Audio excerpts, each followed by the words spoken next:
मित्रांनो, law of attraction या पुस्तकात इस्थर हिक्स यांनी अब्राहमच्या शिकवणुकीची मूलतत्वे लिहिली आहेत. द सिक्रेट हे पुस्तक आणि मूव्ही रिलीज होण्याच्या खूप आधी म्हणजे 1980च्या दशकात इस्थर हिक्स यांनी पहिल्यांदा लॉ ऑफ अट्रॅक्शनचा वापर केला आणि त्याचा त्यांना खूप खूप फायदा झाला. या पुस्तकामुळे तुम्ही खरंच तुमच्या स्वप्नातील जीवन जगू शकता. त्यामुळे हे पुस्तक खूप खास आहे. आजच्या व्हिडिओचे मुद्दे आहेत. पहिला आहे आकर्षणाचा वैश्विक नियम. दुसरा आहे जाणीवपूर्वक निर्मितीचं विज्ञान. तिसरा आहे मुभा देण्याची कला. चौथा आहे तुकड्या तुकड्याने इच्छा करण्याची जादूभरी प्रक्रिया. या पॉईंटद्वारे तुम्ही एका वेळी तुमच्या अनेक इच्छा पूर्ण करू शकता. चला तर मग सुरुवात करूया. पहिला आहे आकर्षणाचा वैश्विक नियम. मित्रांनो, तुम्ही आणि तुमच्या आजूबाजूला असणाऱ्या सर्वांच्या आयुष्यातल्या प्रत्येक गोष्टीवर या आकर्षणाच्या नियमाचा प्रभाव असतो.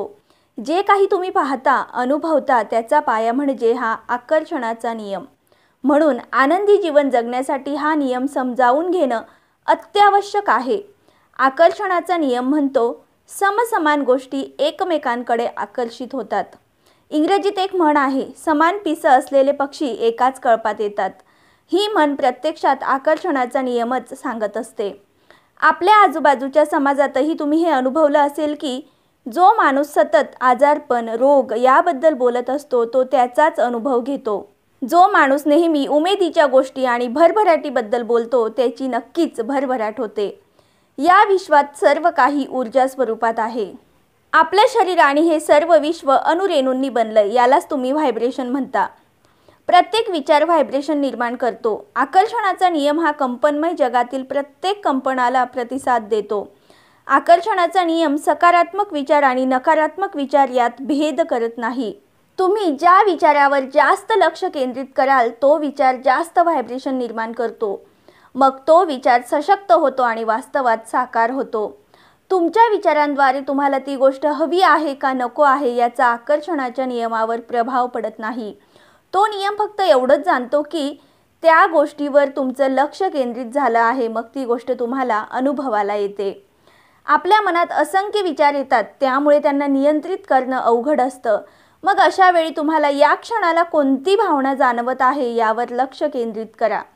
कारण जो विचार करताना तुम्हाला तीव्र सकारात्मक किंवा नकारात्मक भावना जाणवतात तो विचार अंतर्मनाशी जुळतो, या विश्वाशी जुळतो आणि लवकर साकार होतो. तुम्हाला आनंद, प्रेम, छान अशा सकारात्मक भावना जाणवत असतील तर तुम्ही तेच लवकर आकर्षित कराल. पण तुम्हाला राग, चिडचिड, निराशा अशा नकारात्मक भावना जाणवत असतील तर तुमच्या जीवनात तुम्ही नकळतपणे नकारात्मक घटना आकर्षित करत आहात हे लक्षात ठेवा. त्यामुळे तुमच्या विचारांप्रती आणि भावनांप्रती जागरूक राहा. तुमचे विचार आणि त्याला अंतर्मनानं दिलेली सकारात्मक भावनेची साथ यामुळे तुम्ही सर्वात शक्तिशाली चुंबकच बनता. हीच ती प्रक्रिया आहे ज्यामुळे तुम्ही तुम्हाला हव्या असलेल्या गोष्टी, अनुभव तुमच्याकडे खेचून घेता. तुम्हाला हव्या असलेल्या गोष्टी मिळवण्यासाठी दररोज 10 ते 15 मिनिटांचा वेळ काढून तीव्र सकारात्मक भावना निर्माण करू शकतील असे आणि तुम्हाला हव्या त्या गोष्टी आकर्षित करून देतील असे विचार मुद्दामहून करा. यालाच आपण अफर्मेशन म्हणतो. अफर्मेशन्सद्वारे तुम्ही तुमच्या अवचेतन मनाला आणि वैश्विक आकर्षणाच्या नियमाला तुमचे जीवन जाणीवपूर्वक बदलण्याचे प्रशिक्षण देत असता. यामुळे तुमची नकारात्मक विचारसरणी दूर होण्यास मदत मिळते. त्याऐवजी सकारात्मक ऊर्जा, नवीन विचार निर्माण होतात आणि आपले जीवनही तसेच होते. पुष्कळ लोकांना असाही विचित्र अनुभव येत असतो की ते त्यांना हव्या असलेल्या गोष्टी मिळवण्यासाठी खरोखर खूप प्रयत्न करत असूनही त्या त्यांना मिळत नाहीत. याचं कारण असं आहे की त्यांचे विचार त्या गोष्टीच्या अभावावर केंद्रित झालेले असतात, त्या गोष्टीच्या प्राप्तीवर नाही. म्हणून तुमच्या विचारांप्रती जागरूक राहा. जे हवं आहे फक्त आणि फक्त त्याचाच विचार करा. दुसरं आहे जाणीवपूर्वक निर्मितीचं विज्ञान. जेव्हा तुम्ही तुम्हाला भविष्यात हव्या असणाऱ्या एखाद्या गोष्टीबद्दलचा विचार सुरू करता, त्यामुळे सकारात्मक भावना अनुभवू लागता, तेव्हा तुम्ही निर्मितीला सुरुवात करता आणि जेव्हा हे घडेलच यावर तुमचा ठाम विश्वास असतो तेव्हा तुम्ही जाणीवपूर्वक निर्मिती करत असता. तुमची स्पष्ट इच्छा आणि त्याबद्दल तुम्हाला जाणवणाऱ्या भावना यांचा मिलाप म्हणजे जाणीवपूर्वक निर्मितीक्षम प्रक्रिया. एखाद्या विषयावर लक्ष केंद्रित केल्याने तो विचार बळकट होतो आणि त्यामुळे भावनाही तीव्र होतात.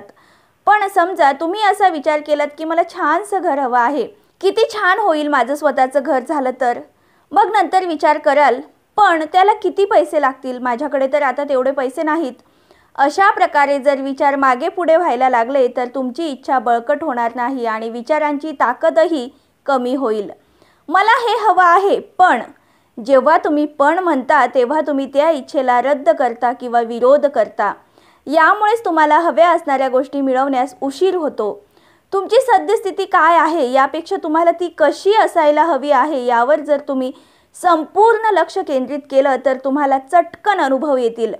तुम्ही म्हणाल की लहान लहान गोष्टी मिळवणे सोपं वाटतं, पण मोठ्या गोष्टी मिळवणे कठीण वाटतं. सगळ्यात आधी हे लक्षात घ्या की आकर्षणाच्या नियमात लहान किंवा मोठी अशी कोणतीच गोष्ट नसते. जसे तुमचे विचार तसाच तुम्हाला अनुभव येईल. या नियमाला एखादा किल्ला निर्माण करणं हे एखादी झोपडी निर्माण करण्यापेक्षा अवघड नाही. दोन्ही समानच आहेत.